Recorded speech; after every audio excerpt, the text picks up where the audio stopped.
ابو Dhabi میں پرویز مشرف سے ملاقات کی۔ بے نظیر بھٹو 18 اکتوبر 2007 کو اس وقت پاکستان واپس آئیں جب صدر پرویز مشرف نے انہیں کرپشن کے تمام الزامات سے بری قرار دے دیا۔ وطن واپسی پر کراچی میں استقبالی جلوس پر خودکش حملہ ہوا۔ مشرف نے ایمرجنسی لگائی۔ بے نظیر نے اسے سیاہ ترین دن قرار دیا کہ ایک حملہ آور نے گولیاں چلائیں اور خودکش دھماکہ کر دیا۔ حملہ آور بلال اور اکرام اللہ تھے۔ آصف علی زرداری نے بے نظیر کے قتل کی پہلی برسی پر دعویٰ کیا کہ انہیں معلوم ہے کہ قاتل کون ہے۔ کسی نے کہا امریکہ نے مروایا، کسی نے کہا مشرف کی کارستانی ہے۔ خود آصف علی زرداری کو اس کا ذمہ دار ٹھہراتا رہا۔ جب زرداری پاکستان پہنچے تو ان سے بھی بے نظیر کی لاش کا پوسٹ مارٹم کرنے کی اجازت طلب کی گئی، لیکن انہوں نے بھی اس کی اجازت نہیں دی۔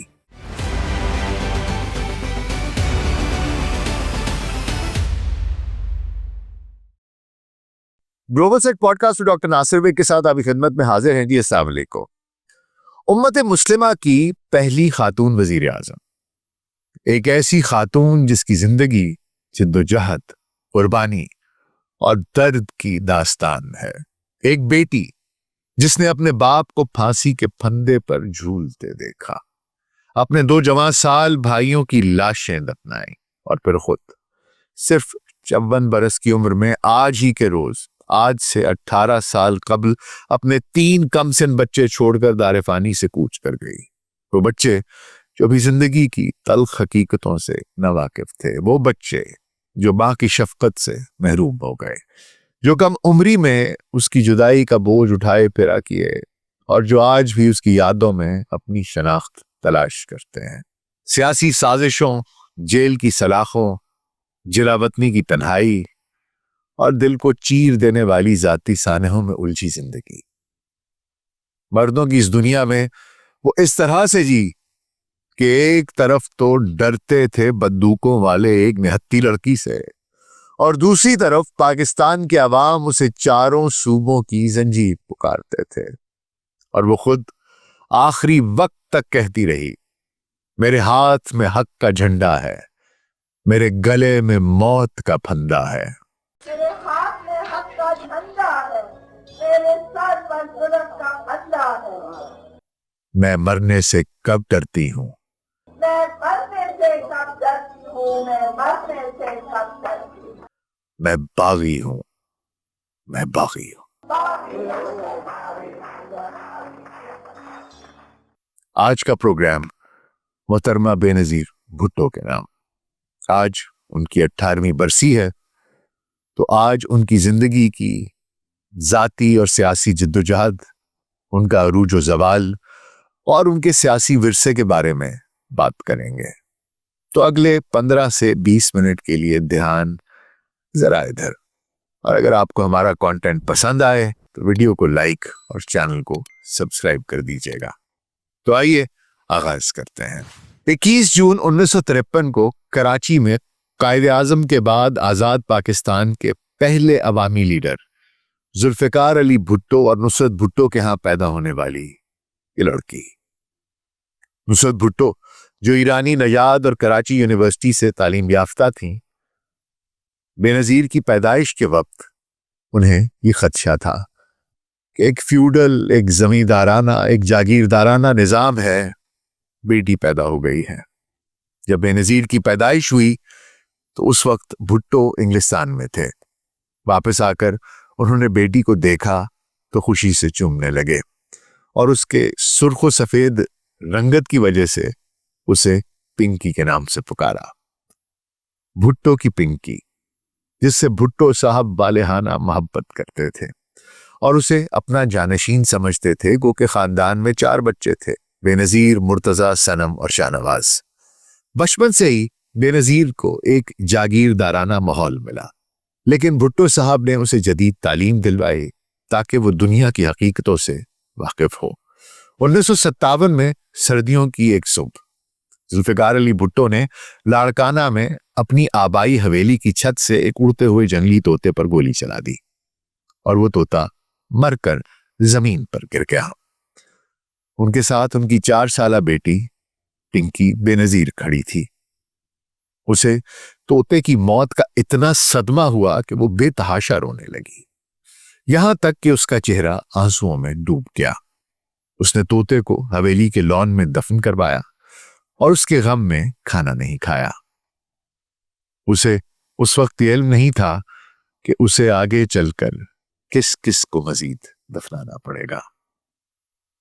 ابتدائی تعلیم کراچی کے lady Jennings nursery school, convent of Jesus and میری اور پھر راولپنڈی اور مری کے کانوینٹ اسکولوں سے حاصل کی۔ 15 سال کی عمر میں او لیول پاس کیا۔ 1969 میں ہارورڈ یونیورسٹی کے ریڈ کلف کالج میں داخلہ لیا، جہاں 1973 میں پولیٹیکل سائنس میں گریجویشن کیا۔ اس کے بعد آکسفورڈ یونیورسٹی سے فلسفہ معاشیات اور سیاست میں ایم اے کیا۔ وہاں پہلی ایشیائی خاتون بنی جو آکسفورڈ یونین کی صدر منتخب ہوئی۔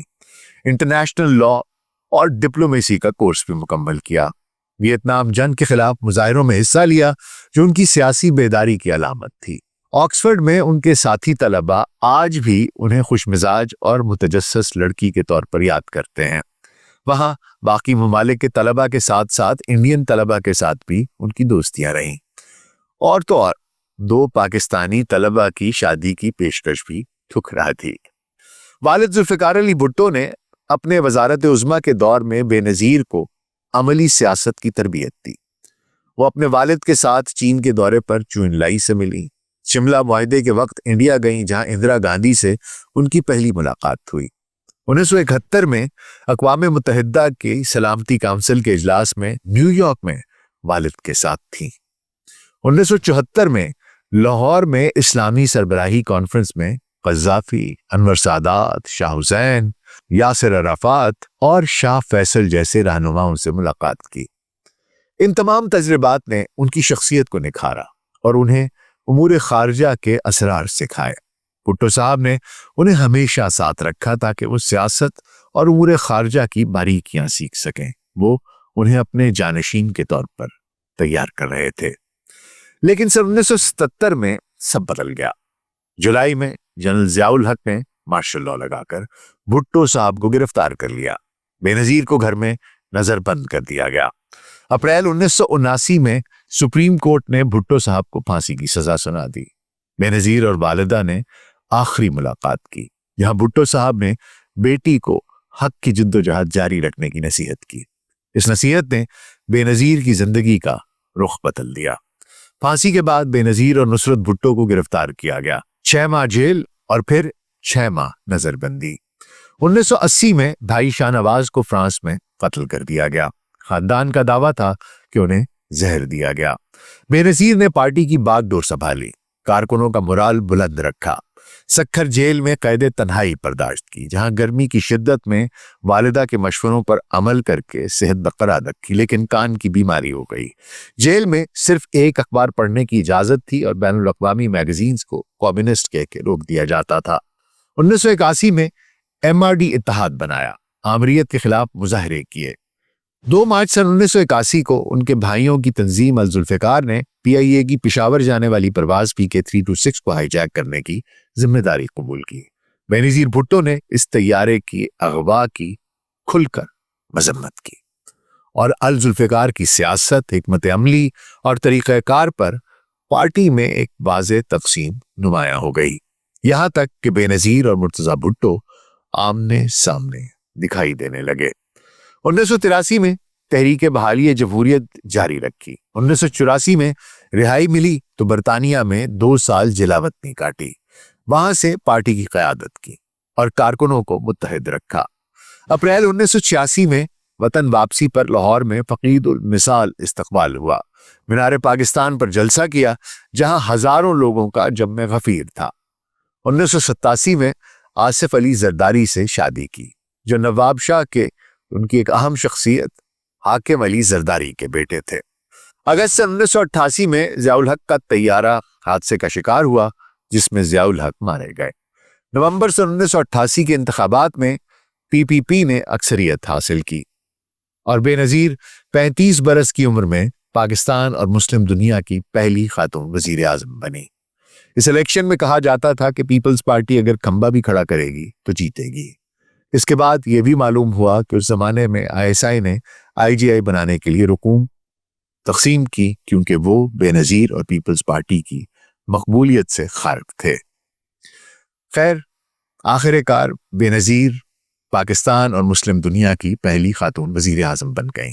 انہوں نے معاشی اصلاحات کی، نجکاری اور ڈی ریگولیشن پر کام کیا، لیکن افراط زر اور بے روزگاری چیلنج رہے۔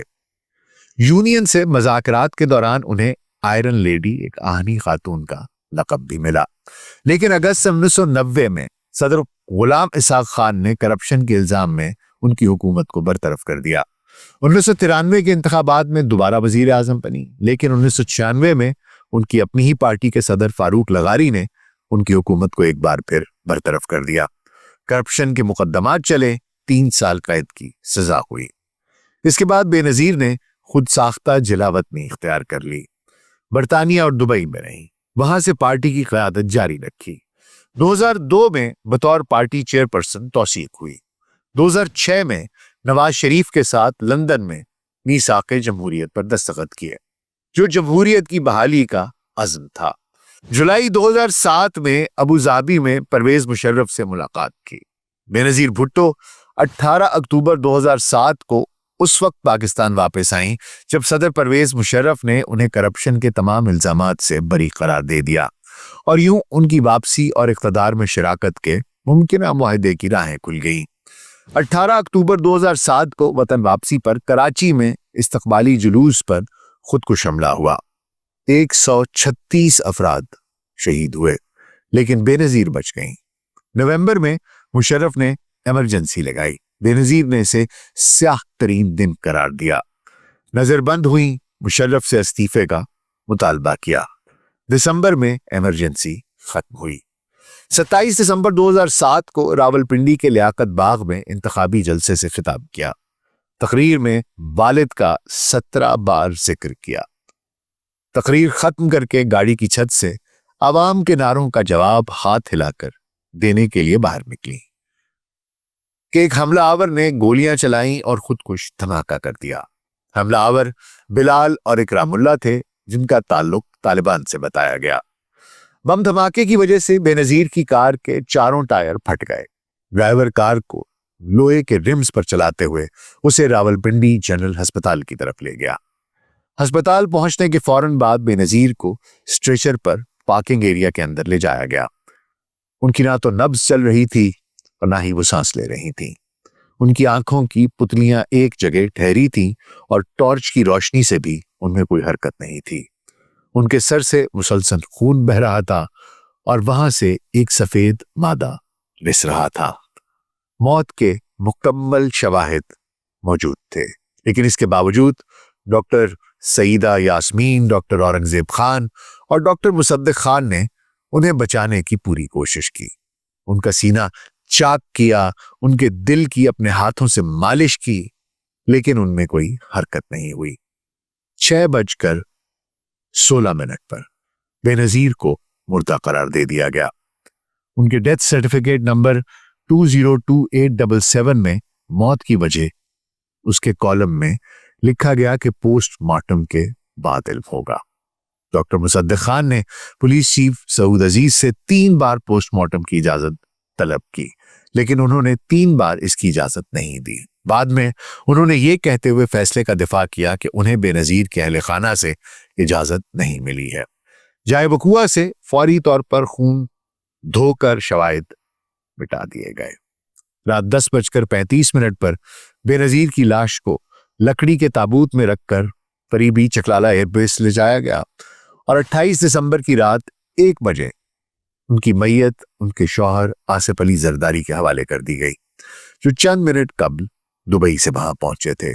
جب زرداری پاکستان پہنچے تو ان سے بھی بے نظیر کی لاش کا پوسٹ مارٹم کرنے کی اجازت طلب کی گئی، لیکن انہوں نے بھی اس کی اجازت نہیں دی۔ 28 دسمبر سن 2007 کو لاڑکانہ میں گڑی خدا بخش میں بے نظیر کو ان کے والد ذوالفقار علی بھٹو کے پہلو میں سپرد خاک کیا گیا۔ اس کے بعد الیکشنز ہوئے اور پیپلز پارٹی نے حکومت بنائی۔ پیپلز پارٹی نے حکومت بنانے کے بعد بے نظیر کے قتل کی تحقیقات اپنے پرانے مطالبے کے مطابق اقوام متحدہ سے کروانے کے لیے درخواست دی، جو اس نے قبول کر لی۔ آصف علی زرداری نے بے نظیر کے قتل کی پہلی برسی پر دعویٰ کیا کہ انہیں معلوم ہے کہ قاتل کون ہے۔ البتہ صدر مملکت بن جانے کے بعد قتل کی دوسری برسی پر اپنی تقریر میں اس بارے میں وہ کچھ نہ بتا سکے۔ کسی نے کہا امریکہ نے مروایا، کسی نے کہا مشرف کی کارستانی ہے، کوئی مذہبی جنونیت کو مورد الزام ٹھہراتا رہا اور کوئی خود آصف علی زرداری کو اس کا ذمہ دار ٹھہراتا رہا، مگر کوئی بات حتمی طور پر سامنے نہ آ سکی۔ بے نظیر بھٹو کو جدا ہوئے 18 برس ہو گئے، مگر ان کی یادوں کی خوشبو کبھی اور کسی بھی طرح پر کم نہیں ہوئی۔ قوم کو شکوہ صرف اس بات کا ہے کہ ابھی تک بے نظیر بھٹو کے قاتل بے نقاب نہیں ہو سکے۔ بے نظیر کی سیاست اور ذاتی زندگی جدا نہیں تھے۔ والد سے سیاست سیکھنے سے ان کی جیل اور پھانسی کے وقفے کے دوران اور ضیاء دور میں ان کی جدوجہد پاکستان کی تاریخ میں جمہوریت کے لیے کی گئی عظیم ترین تحریکوں میں سے ایک ہے۔ وزارت عظمیٰ کے 2 ادوار میں انہوں نے پاکستان پر تقریباً 5 برس حکمرانی کی۔ ان کے دور میں ان کے شوہر آصف علی زرداری کو ان پر مسٹر 10% ہونے کے الزامات لگے، اور ملک کی ترقی کے لحاظ سے حقیقت بات کی جائے تو کچھ ایسا قابل ذکر کام نہیں کیا گیا ان کے ادوار میں جسے کہا جا سکے کہ وہ ایک اچیومنٹ ہے۔ لیکن انہوں نے پارلیمانی جمہوریت کی مکمل بحالی کے لیے کام ضرور کیا۔ ان کے دور میں ان کے بھائی کا قتل ہوا، جس کا الزام بھی بالواسطہ ان پر یا ان کے شوہر پر لگتا رہا۔ یہ ان کے کل 5 سال کا جو دور تھا، اس کا کل نچوڑ یہی بنتا ہے کہ کوئی ایسا ترقیاتی کام، کوئی ایسا بہت بڑا البتہ ان پر یہ کہ طالبان کو نرچر کرنے کا، ان کو متحد کرنے کا الزام ان پر ضرور لگتا رہا۔ خیر، یہ ان کی ٹوٹل اچیومنٹ بنتی ہے جو انہوں نے 5 سال حکومت کی۔ 1998 سے 2007 تک ملکی و بین الاقوامی سیاست پر ان کی گہری نظر تھی۔ دہشت گردی کے خلاف ان کا موقف بڑا واضح تھا۔ ان کی سیاسی بصیرت اور فہم و فراست کی دنیا قائل تھی، اور اگر حقیقت دیکھی جائے تو آخر کار وہ وقت کے آمر پرویز مشرف اور بین الاقوامی اسٹیبلشمنٹ اور قوتوں کے ساتھ معاملات طے کر کے ہی پاکستان آئی تھیں۔ ان کے قریبی حلقے یہ دعویٰ کرتے ہیں کہ وہ چاہتی تھیں کہ فاٹا اور بلوچستان سمیت پورے پاکستان میں، پورے ملک میں پاکستان کا جھنڈا لہرایا جائے، اور وہ عدلیہ اور پارلیمنٹ کو بااختیار کرنا چاہتی تھیں۔ وہ چاہتی تھیں کہ عوام کے بنائے ہوئے ملک میں عوام کا راج ہو، عوام اپنے فیصلے کرنے میں آزاد ہوں۔ اور اس کے ساتھ ساتھ ان کے قریبی حلقے یہ بھی دعویٰ کرتے ہیں کہ وہ اس ملک سے مذہبی اور لسانی منافرت ختم کرنے آ رہی تھیں، ٹکڑوں میں بٹی قوم کو ایک کرنے آ رہی تھیں۔ انہیں یقین تھا کہ وہ یہ سب کچھ کر پائیں گی، کیونکہ وہ صوبوں کی زنجیر تھیں، وہ بے نظیر تھیں۔ لیکن انہیں وقت نہ ملا۔ ان کی ساری زندگی آورانہ قوتوں سے الجھنے میں گزر گئی۔ ایک پدر شاہی معاشرے میں ایک عورت ہونے کے ناطے انہیں بہت سی مشکلات اور چیلنجز کا سامنا کرنا پڑا۔ عورت کے کردار پر انگلیاں اٹھانا آسان ہوتا ہے، ان کو بھی اس سب کا سامنا کرنا پڑا۔ گو شادی کے بعد آصف علی زرداری نے ان کا مکمل ساتھ دیا، جیل کاٹی، مشکلات سہی، اپنی بیوی کے ساتھ کھڑے رہے، لیکن آصف علی زرداری کی وجہ سے ان کی حکومتوں پر بدعنوانی کے الزامات بھی لگتے رہے۔ ان کی آپسی ناچاکیوں کے قصے بھی اندرونی محفلوں میں بازگشت کرتے رہے، اور ستم ظریفی قسمت کہ ان کی موت کے بعد آصف علی زرداری پر بھی انگلیاں اٹھتی رہیں۔ 15 برس کی عمر میں تب بھٹو نے خاندانی اور مقامی روایات سے بغاوت کرتے ہوئے اپنی ہونہار بیٹی کو بیرون ملک تعلیم حاصل کرنے کے لیے بھیجا، جو ایک جرت مندانہ فیصلہ تھا۔ تاہم بیٹی کو ایئرپورٹ پر الوداع کہتے ہوئے ذوالفقار علی بھٹو نے نصیحت کی کہ بیٹا، تم جہاں بھی جاؤ یہ بات یاد رکھنا کہ تمہاری عزت تمہارے اس وطن سے ہے، اور خود تمہارا وجود اسی وطن کی مٹی میں جانا ہے۔ بعض لوگ امریکہ کے کینیڈی، ہندوستان کے گاندھی اور پاکستان کے بھٹو خاندان کے بارے میں کہتے ہیں کہ وہ کرسڈ ہیں، کہ انہیں کوئی بد دعا ہے کہ ان کی خاندان کے اتنے لوگ مارے گئے، اسیسینیٹ ہو گئے، کوئی بھی طبعی موت نہ مر سکا۔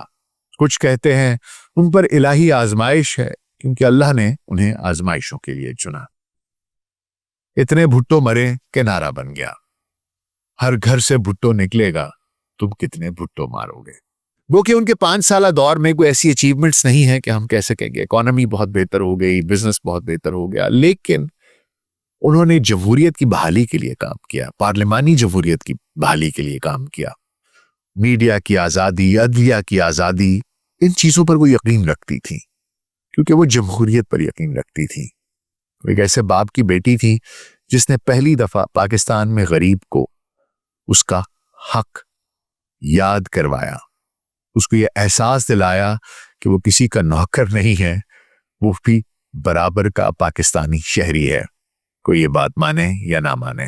اور میں اکثر یہ سوچتا ہوں کہ اگر آج بے نظیر بھٹو زندہ ہوتی تو وہ کس طرف کھڑی ہوتی؟ کیا وہ حکومت میں جانا پسند کرتی یا اپوزیشن میں بیٹھنا پسند کرتی؟ میری ایک تھیوری ہے، میں یہ کہتا ہوں کہ ہم نے بہت بڑے بڑے قد کے لوگوں کو مار دیا، صرف پاکستان میں نہیں، پوری دنیا میں۔ ہمیں جو شخص خود سے بڑے قد کا دکھائی دیا، ہم نے اس کو سلے کر دیا، ہم نے اس کو مار دیا۔ We have slain the Gullivers and now we are cursed to live with Lilliputians۔ ادیوگ آمد لوگ، بڑے بڑے کرداروں والے جن کو ہم نے مار دیا یہ کہہ کر کہ یہ اچھے نہیں تھے، اس کی سزا شاید ہمیں یہ ملی ہے، اس جرم کی پاداش میں ہم پر بہت ہی پستہ پت قسم کے لوگ مسلط شاید کر دیے گئے پوری دنیا میں۔ بہرحال بے نظیر بھٹو آج ہوتی تو میرا یہ سوال ویلڈ بنتا ہے کہ حالات کیا ہوتے، کیونکہ پاکستانیوں کے لیے وہ ایک لیڈر بھی تھی اور ایک بہنوں بھی تھی، اور کہتے ہیں کہ ایسے بہنوں کو تو رخصت نہیں کرتے بھائی، ایسے بہنوں کو تو رخصت نہیں کرتے بھائی، ایسے بیٹی کو تو میکے سے نہیں بھیجتے ہیں، ایسے تاریخ تو قومیں نہیں لکھا کرتی، ایسے تقدیر پہ شمشیر کہاں چلتی ہے، ایسے بہنوں کو تو رخصت نہیں کرتے بھائی، ایسے امید کو کب قتل کیا جاتا ہے، اپنے آئندہ سے یوں خوف کہاں ہوتا ہے، چھوٹے بچوں کے لیے آگ لہو کا ورثہ، ایسے ماں باپ تو دنیا میں نہیں ہوتے ہیں، ایسے بہنوں کو تو رخصت نہیں کرتے بھائی، ایسے بہنوں کو تو رخصت نہیں کرتے بھائی۔ خیر، بے نظیر بھٹو جسے پورا پاکستان اپنی بہن کہتا تھا، وہ چلی گئی، ہم سے جدا ہو گئی۔ یہ بے نظیر بھٹو کی زندگی کا ایک مختصر سا احاطہ تھا، اس کی ذاتی زندگی کا، ان کی سیاسی زندگی کا، جو میں نے کوشش کی کہ بہت کم وقت میں آپ تک پہنچا سکوں، اس کا احاطہ کر سکوں۔ آپ کا اس بارے میں کوئی کامنٹ ہو، کوئی چیز میں نہ بتائی ہو میں نے، آپ بیچ میں شامل کرنا چاہتے ہوں، ایڈ کرنا چاہتے ہوں، کسی چیز سے متفق نہ ہو، تو آپ نیچے کامنٹس میں مجھے بتا سکتے ہیں۔ اپنا بہت خیال رکھیے گا، شکریہ۔